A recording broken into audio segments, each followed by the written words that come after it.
To fast-track his promotion, my CEO girlfriend's old flame, Ethan Miller, deliberately stole the design proposal I'd spent 3 months working late nights on. Furious, I wanted to get it back, but my girlfriend, Victoria Davis, privately urged me to let the new guy have this one.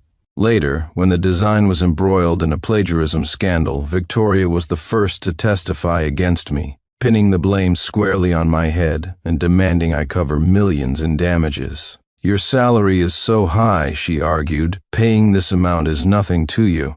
But Ethan just started, and comes from a poor background. This sum could ruin him. Besides, she added with twisted logic, the design was originally yours, so shouldn't you be the one to pay? Hearing Victoria's blatant double standard and biased defense, I couldn't help but laugh bitterly, but I still silently took out my bank card. Victoria thought I was agreeing to pay, and her face lit up instantly. She even promised we'd get married after this was settled. That made me laugh. I raised my hand and passed the card to the lawyer beside me. Sorry, this is the retainer for my lawyer. I'm suing you. 1. The moment the words left my mouth, Victoria's face fell. She slapped me hard across the face. Her freshly done nails scratched my skin, stinging sharply. Gasps echoed around us. Victoria herself froze for a moment, her eyes filled with a complex emotion, before letting out a cold snort. Even if you sue, you won't win. The design is yours, and I have 100 ways to make sure you lose. My colleagues looked at me with pity. After a couple of seconds of silence, those on better terms with me started whispering advice, urging me to back down before Victoria. It's better to let it go. Ms. Davis dotes on Ethan Miller. Fighting her will only hurt you more. Just apologize to Ms. Davis. Maybe she'll let you off with a smaller payment. I glanced at Victoria, who stood nearby looking smug, and gave a self-deprecating laugh. It was true. Everyone in the company knew how much Victoria spoiled Ethan Miller. Initially, Ethan didn't even qualify for an interview, but Victoria overruled everyone and parachuted him into the design supervisor position. Over the years, Ethan's carelessness had caused several projects to fail, costing the company millions in compensation. Not only did Victoria refrain from scolding him, but she shifted the blame onto me. To console him, she even wanted to promote him to a position equal to mine, bypassing standard procedure. The office was filled with complaints, and eventually employees jointly protested. Unable to ignore the backlash, Victoria finally agreed to follow company protocol, requiring Ethan to achieve results as part of an evaluation. But the evaluation project was one I had secured through relentless schmoozing, even to the point of stomach bleeding and humbling myself. I tried to argue with Victoria, but she wouldn't budge. Worse, she tacitly allowed Ethan to steal the design proposal I was close to finishing after 3 months of late nights. However, the design wasn't finalized. Ethan plagiarized the most eye-catching elements from another company's work in his final version, triggering a plagiarism lawsuit. And now, without even verifying the facts, Victoria was throwing the blame onto me. I pressed my lips together tightly. This time, I wasn't going to back down. Seeing this, Ethan Miller, who had been enjoying the spectacle with malicious glee, put on a hurt expression. Vicky, don't blame Buddy Sincere. This is my fault too. When Buddy Sincere said he'd give me the design, I should have changed that part. But I honestly never thought someone as brilliant as Buddy Sincere would make such a mistake. With just a few words, he shifted all the blame onto me. Some colleagues who didn't know the truth believed him, pointing at me and whispering, suspecting I had pretended to be helpful only to frame Ethan deliberately. Victoria merely glanced around, saying nothing, letting the suspicion fester. One colleague couldn't stand it and spoke up for me. Don't you guys know Sincere's skill level? Why would he need to plagiarize anyone? Besides, elements in that style aren't even Sincere's signature. That's true. Ethan used a similar style before. Could it really have been Ethan? Hearing someone suspect Ethan, Victoria's expression instantly turned icy. Are you all that idle? Is your work finished? Since you're all so underworked, I'll increase everyone's task load soon. The onlookers immediately shut up and dispersed. Seeing this, I found it laughable. Over the years, she had made me take the fall for Ethan time and time again, throwing black pots my way. People who didn't know better believed the rumors circulating about me in the company, but she turned a deaf ear. Now, someone merely questioned Ethan, and she flew into a rage to defend her favorite. So, she did know how to protect someone, it just wasn't me. Seeing my continued silence, unlike my usual breakdowns, Victoria softened her tone slightly, speaking earnestly. "Sincere, I'm not trying to make things difficult for you. I can cover this compensation, but you need to understand why I'm so angry. Ethan comes from a difficult background and faces unfair ostracism at work. You, a grown man and my boyfriend, should be thinking about how to resolve conflicts and help your colleagues. But instead you lash out in anger and falsely accuse others. That just makes you seem petty and intolerant to me." I smiled faintly. It seemed she didn't know Ethan was the one who plagiarized. But I understood that even if she did know, her stance wouldn't change. "Later, you will make a public self-criticism, apologize to Ethan, admit your mistake. For this compensation, the company will cover half." "No need," I interrupted her calmly. "I did nothing wrong in this matter. I will not apologize. You—" Victoria frowned deeply and kicked over the desk in front of me. "Sincere, are you determined to remain unrepentant?" Before I could respond, Ethan quickly stepped forward, patting Victoria's back comfortingly. "Vicky, don't be angry. It's bad for your health. If Buddy Sincere isn't willing, let's not force him. Don't worry about this. It's not serious. I'll modify the design and then treat the other boss to dinner. It can be resolved." His words instantly deflated most of Victoria's anger. She gave Ethan an appreciative look, then turned her cold gaze back to me. "Can't you learn a thing or two from Ethan? He actively tries to solve problems, unlike you, who just runs away when issues arise. Honestly, the older you get, the less sensible you become." Victoria shot me a disdainful glance. But she seemed to forget that Ethan's problem-solving was just lip service. When push came to shove, he'd inevitably dump the difficult tasks on me. He had never actually solved a problem from start to finish. "Don't think this is over just because you're not saying anything. Let me tell you, this isn't finished. After this is handled, I'll deal with you with that." Victoria turned and strode away on her high heels. Ethan hurried after her, but just before leaving, he deliberately turned back, grinned mockingly, and gave me the middle finger. I knew he was provoking me, but this time, I didn't feel anger or lose control. Instead, I calmly took out my phone and dialed my lawyer. "Hello, I want to file a lawsuit." 2. After a brief discussion of the situation, the lawyer and I scheduled a meeting. Hanging up the phone, I felt a wave of melancholy. I never thought Victoria and I would end up like this. We met in university. My family wasn't well off, and I came from a single-parent home. My dad had sold possessions and borrowed money just to scrape together enough for my tuition. But on registration day, I lost the tuition money. Just when I felt utterly devastated, Victoria supposedly found it and helped me enroll smoothly. Later, I accidentally found out the money was never really found. Victoria, seeing how distraught I was, had paid my tuition out of her own pocket. She didn't look down on my background, dated me, and stayed with me through 4 years of university. After graduation, she said she wanted to start her own business. I unhesitatingly turned down a high-paying job offer I had received and pooled all my money with hers to come here. We relied on each other, celebrated successful projects, and cheered as our bank account balance grew. Those times were tough, but having each other felt like having the world. I remember once after a business dinner, someone deliberately smashed a bottle over my head. I was rushed to the hospital covered in blood. When Victoria saw me, she trembled with rage, wanting revenge. But the other party was wealthy and powerful. We couldn't afford to cross them. Angry and heartbroken, she ended up holding me in the hospital room, sobbing and vowing to make the company huge so I would never suffer such indignities again. Later, the company did grow beyond our wildest dreams. No outsider dared to bully me anymore.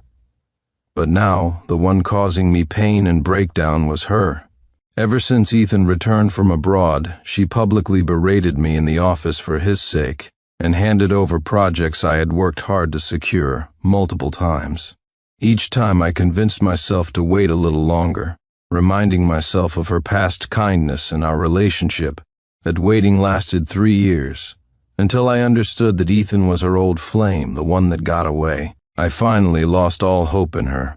After compiling the design drafts and the surveillance footage of Ethan stealing my work and sending them to the lawyer, I saw Victoria post on social media shortly after. Feeling appreciated by my subordinate makes all the exhaustion worthwhile. The accompanying photo showed Ethan attentively opening a yogurt drink for her.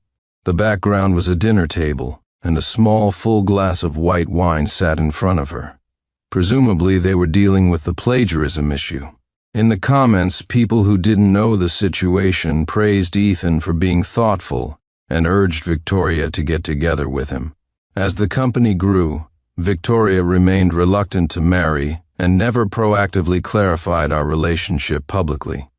She even started taking Ethan to business functions. So many of her partners didn't know we were a couple, but they all knew she and Ethan had a special connection. Victoria replied to the comments one by one.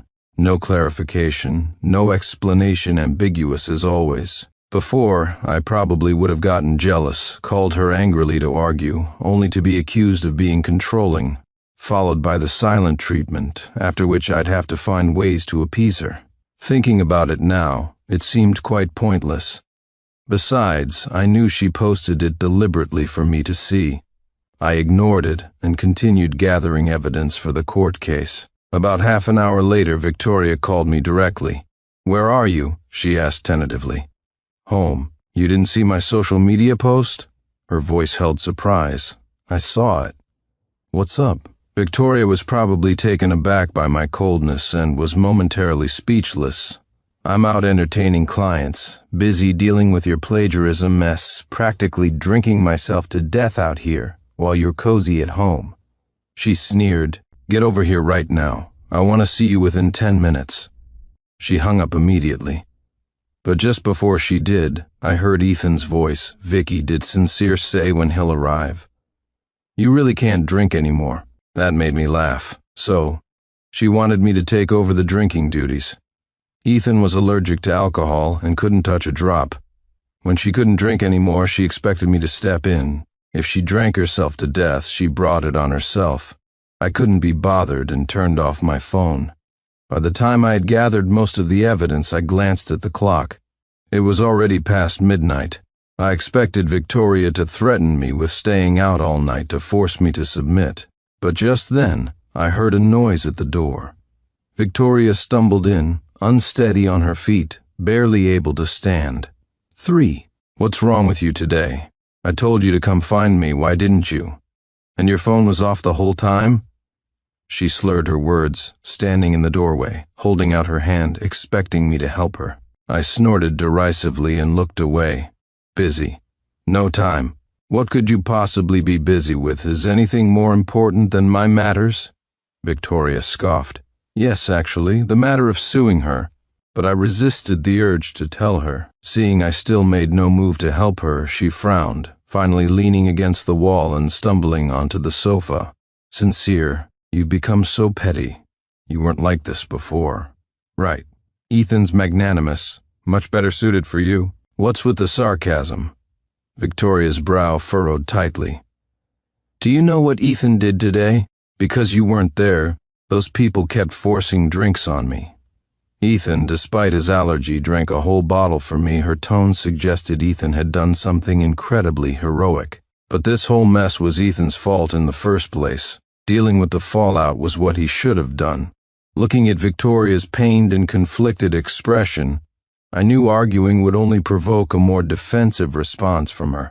I said nothing more, shook my head, and prepared to go to my room. "Don't go. Make me a cup of honey water and fill the bathtub. I want to take a bath," Victoria commanded, as if it were routine. Previously, I would have taken care of her attentively after she got drunk, without her even asking, even helping her bathe and change into clean, comfortable clothes. But afterward, she often accused me of taking advantage of her while she was drunk. claiming she didn't need my help and could manage perfectly well on her own. Since that was the case, why should I bother meddling?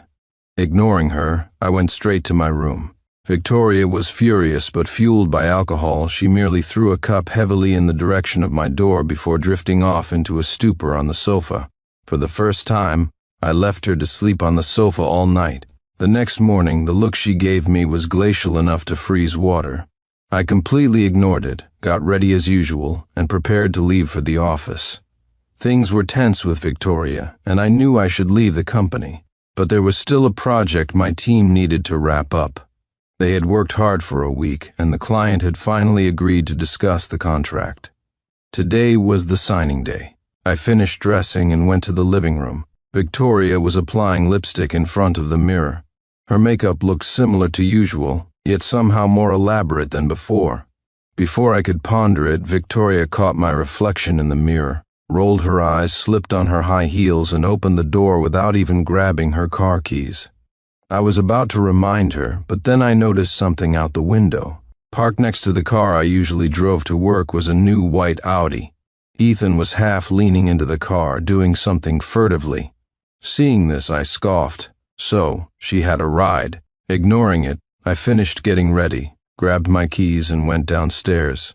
Only when I got to my car did I realize. The tire was flat. 4. I had just replaced the tires 2 days ago. They shouldn't have failed. And the puncture looked deliberate, almost man-made. Remembering Ethan's sneaky behavior earlier, I instantly understood. No time for cursing, I immediately tried to hail a cab.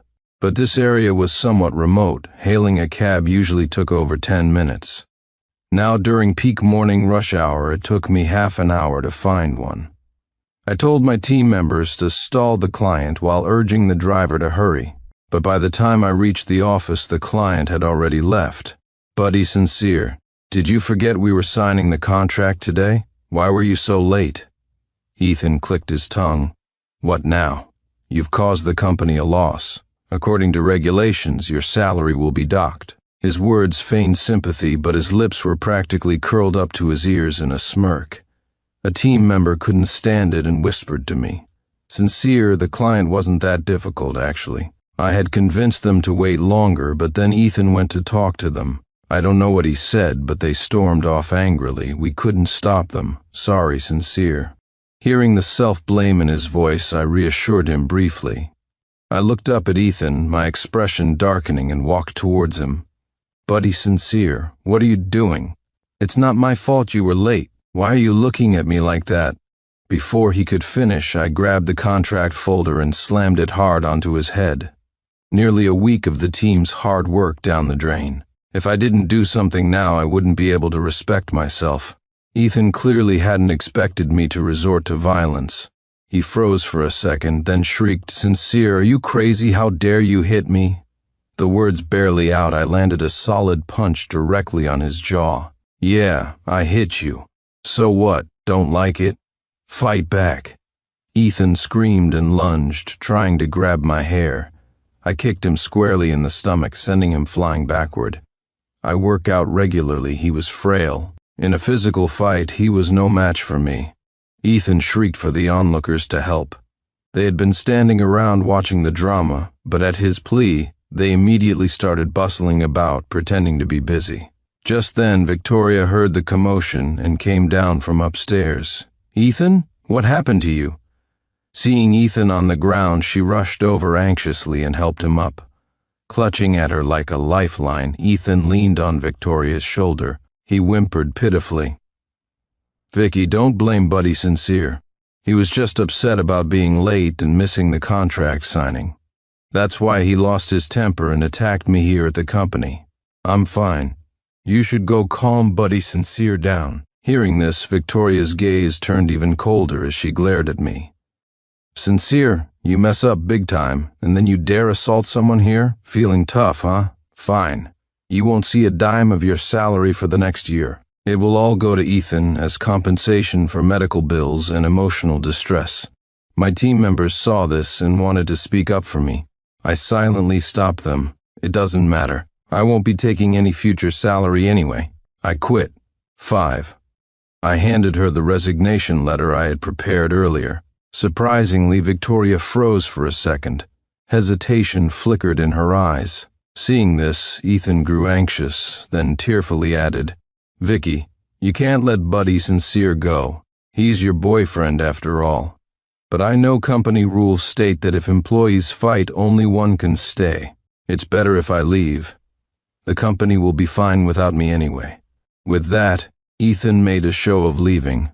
Victoria panicked, quickly grabbing his hand. "Who said it doesn't matter? Anyone can leave, but not you." Saying this, she picked up a pen and, without hesitation, signed my resignation form, then flung it in my face. "Sincere, you're the one choosing to leave. Don't regret this." I scoffed. I wouldn't regret it. I was just about to go pack my things when my lawyer sent a message. The court had accepted the lawsuit application. This meant Victoria would soon receive a court summons. Seeing me pause, Victoria sneered. "What? Regretting it already?" "Let me tell you frankly, the company has resolved the plagiarism issue and is already applying for an IPO. You know what that means. At your age, you won't find a job as good as this anywhere else. It's not too late to change your mind." Hearing this, Ethan immediately pouted aggrievedly at Victoria. Victoria soothed him briefly. "However, you assaulted someone, so you have to compensate Ethan for his medical expenses. And you've humiliated him publicly. You must kneel down before everyone and apologize. When he decides he's no longer angry." Before she could finish, 2 men in suits entered the main door of the company. Victoria's eyes lit up. "I just submitted the IPO application this morning. Are the results back already?" One of the men frowned. "What IPO?" "We're from the court." He then flashed his identification badge. "Are you Victoria Davis? Someone has filed a complaint against your company for improper operations and damaging employee rights. Additionally, another company is suing you for multiple instances of plagiarism, demanding triple damages amounting to $50 million. Chapter 2:6. Victoria stared blankly. She blankly took the summons from the official's hand. Seeing the lawsuit initiated by me, she couldn't help but sneer. "Sincere, you truly are an ingrate. Have you forgotten how you got to where you are today? Without me, you couldn't even afford university. And now, over a little money, you're suing me? You disappoint me deeply." Over the years, whenever we reached an impasse, Victoria would bring up the tuition money to persuade me. Every time, I would feel guilty, concede that I was in the wrong, and back down. I had anticipated she would say the same thing this time, but this time I felt no guilt. Instead, I produced a statement and handed it to her. "I've repaid the money I owed you back then. This list details the amounts charged to my card by you over the years, the projects handed over to Ethan, and the compensations paid on Ethan's behalf. Victoria, after all these years, after giving so much, compromising so much, and backing down so many times, surely the debt for the tuition fee has been cleared by now?" The projects given to Ethan and the compensations paid for him were each worth nearly $100,000. Compared to those amounts, the tuition fee was a drop in the ocean. Victoria stared at the statement, momentarily speechless. Ethan chimed in from the side. "Even so, Buddy Sincere, you could have talked things over properly with Vicky. Why tear everything apart like this?" His tone was regretful as he understandingly placed a comforting hand on Victoria's shoulder. I was about to speak when Victoria sighed. "Sincere, I never thought you were this kind of person. You just want money, don't you? Fine, I'll give it to you." She immediately called the finance department. $20,000 should be enough, right?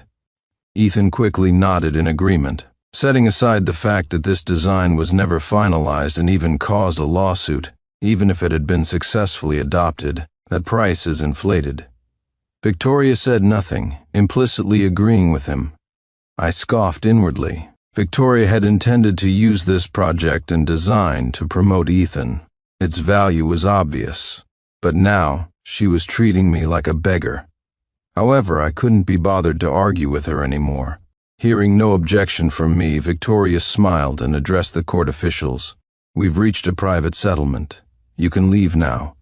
The two officials exchanged glances. Then one said to her, "Besides his claim, there's a summons from another company." Only then did I remember they had indeed mentioned a lawsuit for plagiarism. I was also puzzled by this. Hadn't Victoria said she had resolved the issue and the other party wouldn't pursue it? While I was wondering, Victoria burst out laughing, then shot me a look. "All right, Sincere, you explain it to them. I know you faked this summons, pretending to be from their company just to scare me. Do you know the consequences of filing a malicious lawsuit? The liability is so great that I could use this against you in court. Then the company's losses would be far more than 20,000. She looked at me triumphantly, full of confidence, but I understood then. It seemed the plagiarism incident hadn't been resolved so easily, at least not as simply as she claimed. "I don't know anything about this," I stated truthfully. "Still pretending?" Victoria sneered. "Looks like you won't give up until you're faced with harsh reality." She took the summons regarding the plagiarism from the official's hand, forging signatures, forging company seals. "Sincere, you've got some nerve.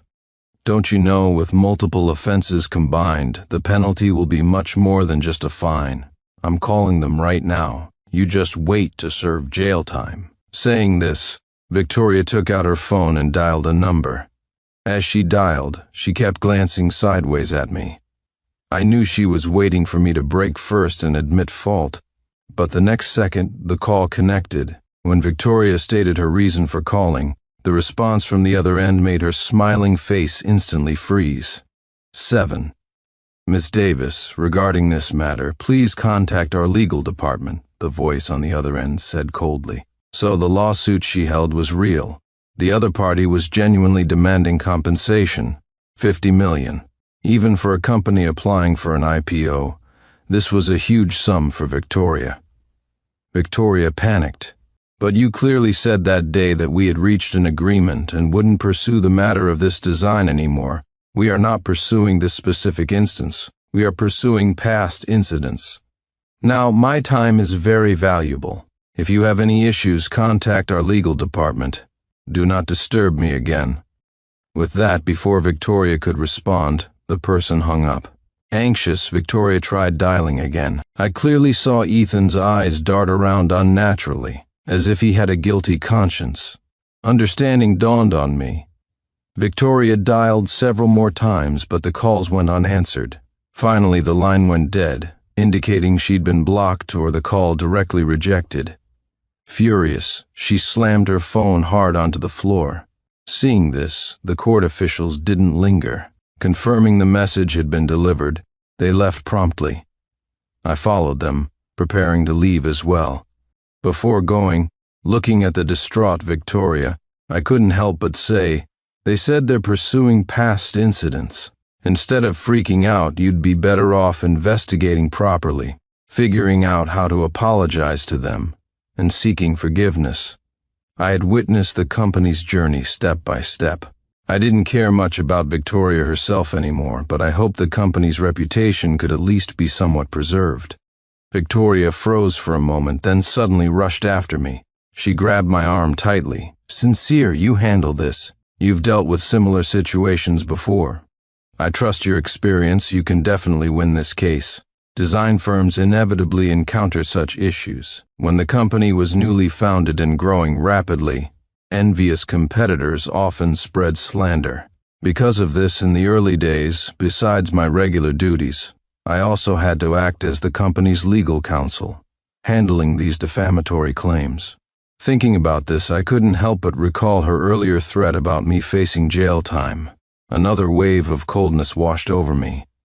"Sorry, I'm no longer an employee here. Find someone else more capable. I can hire you for more money. Besides, Sincere, you're my boyfriend. You can't just stand by and do nothing at a time like this." She gripped my wrist tightly as she spoke. I found it even more ironic. Boyfriend. When had she ever treated me like a boyfriend? "Sorry, we've already broken up." I let out a bitter laugh and pried her fingers off one by one. "I'm powerless to help. You can ask your considerate subordinate to handle it." Then, without further ado, I walked straight out the door. Walking out of the company building, it slowly dawned on me. The company was applying for an IPO. Faced with such a crisis, Victoria could easily find a top-notch legal team. Knowing how proud she was, why would she humble herself and beg me? Unless she knew the case was unwinnable. Sure enough, a few days later at the court hearing, the opposing party presented evidence that left Victoria utterly speechless. Her lawyer barely managed a few words before the opposition countered, as if striking a fatal blow, releasing wave after wave of even stronger evidence. The trial nearly broke Victoria. In the end, the court ruled in favor of the plaintiff, ordering Victoria to pay $50 million in compensation. "Vicky, it's okay, this is just a small setback." Ethan, the instigator of the whole affair, tried to console Victoria, but before he could finish, Victoria slapped him hard across the face. "8. Small setback? Look what you've done. Do you know what this $50 million means for the company?"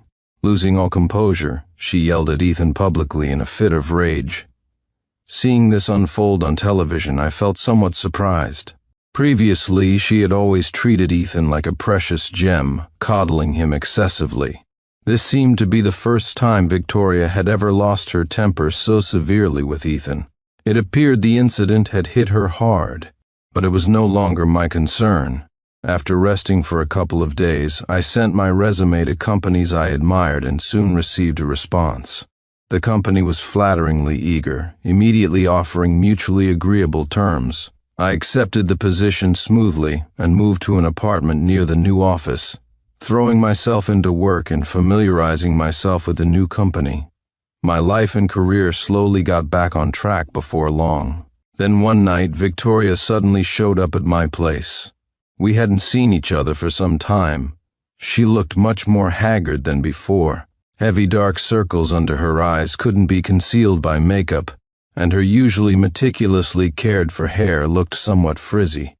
Rumor had it that after the trial, the IPO plans were scrapped. After paying the compensation, even the company's normal cash flow was affected. It seemed she had been worrying herself sick over it. "What are you doing here?" I didn't know her intentions, but I could sense her despondency, and my attitude softened slightly.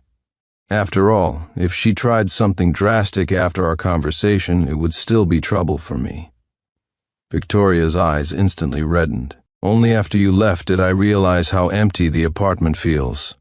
I just can't get used to it. I haven't slept properly in ages.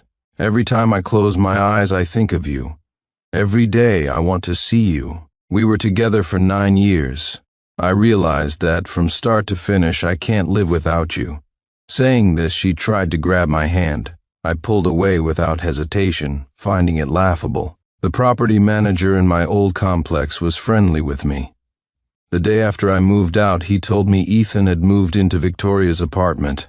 He didn't know Victoria and I had broken up and thought she had wronged me. With Ethan around, Victoria missed me? She could say it, but I wouldn't believe it. "Then that's just your regret, because I sleep better here than before, and I live more comfortably too," I said calmly. In fact, not long after Ethan appeared, Victoria rarely interacted with me anymore. Even living in the same apartment, we barely spoke, so moving out promptly caused me no discomfort whatsoever. Victoria looked visibly disappointed. "We were together for 9 years. Can you really be that cold-blooded, not feeling any reluctance at all? Sincere, I was wrong before. I admitted to you I was wrong. I don't even know what I was thinking back then. But I never wanted to break up with you or make you leave. Please forgive me this once, okay? I promise I'll change in the future." Large tears rolled down her cheeks, a sight to evoke pity. I couldn't stand seeing her cry. If this were before, perhaps my heart would have softened. But now, knowing her true nature, I only thought she was a good actress, wasted potential outside of show business. Tired of playing games with her, I cut straight to the point. "Victoria, I know what's been going on between you and Ethan recently, so I don't believe you'd come running back to get together with me. I suspect you don't even want to get back together yourself. So why are you really here? Just say it." Victoria's smile froze slightly. "I'm serious." "Then what about Ethan?" I interrupted her. "Think carefully before you answer. I'm recording this, and I'll send everything you say straight to him." 9. I held up my phone, showing her the recording interface. Apparently not expecting this, Victoria's face turned shades of pale and green. She stared at me fixedly, seemingly unwilling to accept it. After hesitating for 2 minutes, perhaps realizing there was no point in pretending anymore, she sighed. "Come back. The company can't function without you. Name your terms, anything you want, as long as I can provide it." I scoffed. "All right then, give me the company." Victoria frowned. "That's impossible, then sorry, find someone else." I waved dismissively. Victoria's face flushed red with frustration.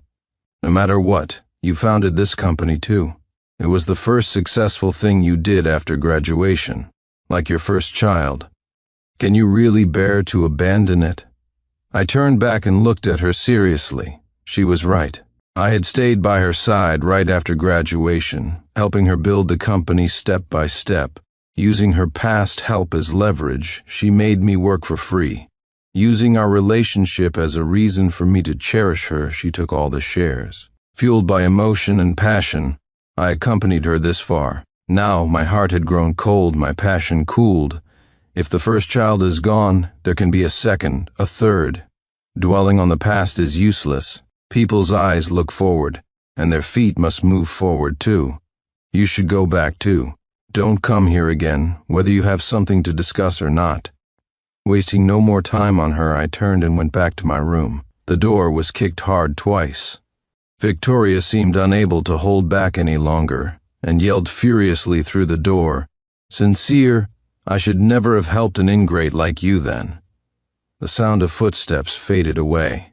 Leaning against the door, I couldn't deny that she had disturbed my peace of mind. My emotions were complex, hard to define. Even though I kept telling myself I had repaid Victoria's kindness over the years, the incident remained like a thorn lodged firmly in my heart. Victoria was right. If she hadn't helped me back then, I wouldn't be where I am today. This sense of guilt was pervasive. Like an invisible wind, it could wrap tightly around me at any moment. After this meeting, I knew Victoria wouldn't give up easily. Sure enough, the next day she posted a vaguely worded status update on her public account. In the comments, someone mentioned my name, adding fuel to the fire, talking about how Victoria helped me and how I acted like an ungrateful ingrate. The post attracted a wave of traffic. Predictably, over the next few days, I overheard people at my new company pointing fingers and whispering about me. Even my boss started looking at me strangely. I knew Victoria staged this drama, hoping I'd lose my job, forcing me to bow my head and accept her terms.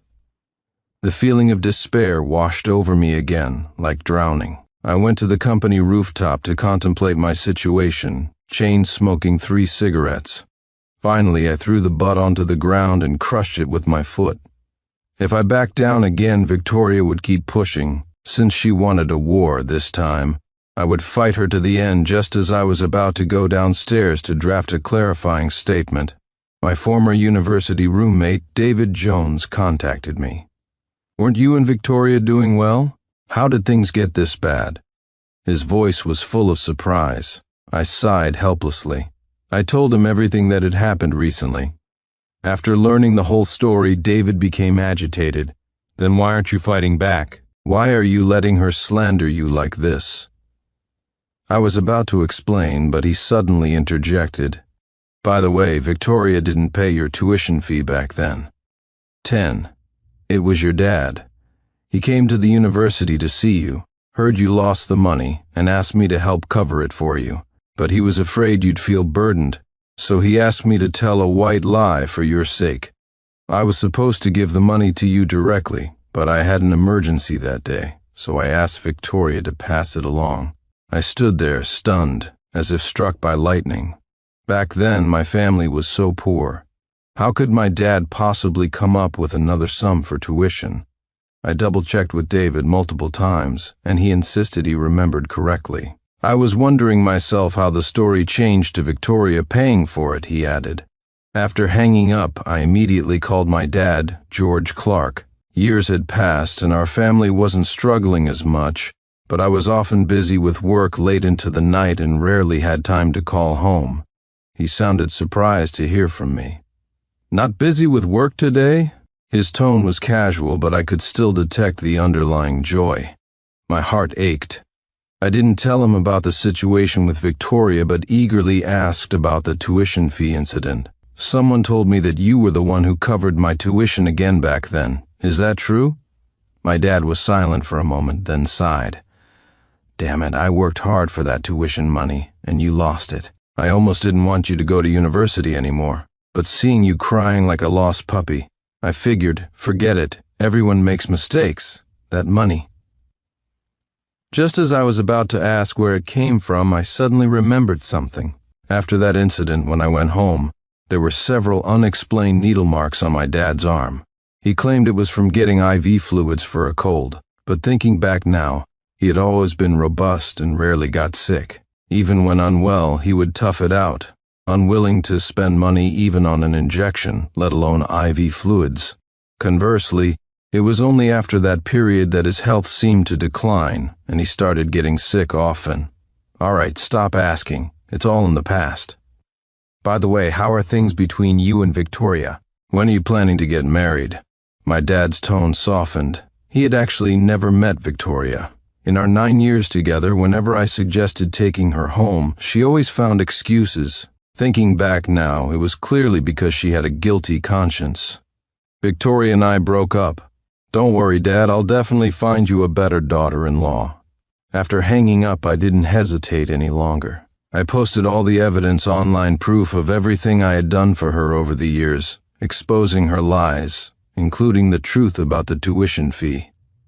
Unlike Victoria's false claims, my evidence was solid and could withstand scrutiny. David Jones and former colleagues also posted messages supporting me. Victoria, who likely expected me to retreat again and again, clearly never imagined I would fight back this time, let alone discover the truth about the tuition fee. Less than half an hour later, she quickly deleted her posts. Seeing this, online spectators immediately discerned the truth. Those who had initially supported her instantly switched sides, turning to curse her. Some extreme netizens even sent funeral wreaths and splashed paint on her company building. My colleagues' gazes were now filled with sympathy, and even my boss's attitude towards me softened. It made sense. Exploited for years, working myself to the bone for a piece of candy, only to discover, in the end, that even the candy was fake. That was indeed something worth breaking down over. I didn't dwell on it too much, nor did my passion get extinguished. I continued to work hard, contemplating that I had been too busy over the years. It was time to bring my dad here and move our home to this city. My dad was right. What's past is past. Life had to go on. 11. Perhaps knowing she was in the wrong, Victoria didn't contact me again after that incident. Unexpectedly, however, one day Ethan Miller suddenly sent me 2 pictures. One was his marriage certificate with Victoria. The other was a contract worth tens of millions in profit, with Victoria's company listed as the second party. Seeing the marriage certificate, I felt calm. I had long anticipated this day would come. It was the contract that surprised me somewhat. Didn't expect this, did you, Sincere? You personally pushed Vicky into my arms. Don't you regret it? Don't think Vicky and the company can't survive without you. I'm better than you, studied abroad, leagues ahead of you. A temporary setback will only make us stronger. Just you wait. Soon, I'll drive you out of this industry and get revenge for Vicky. Looking at the childishly boastful messages, I unhesitatingly blocked and deleted him.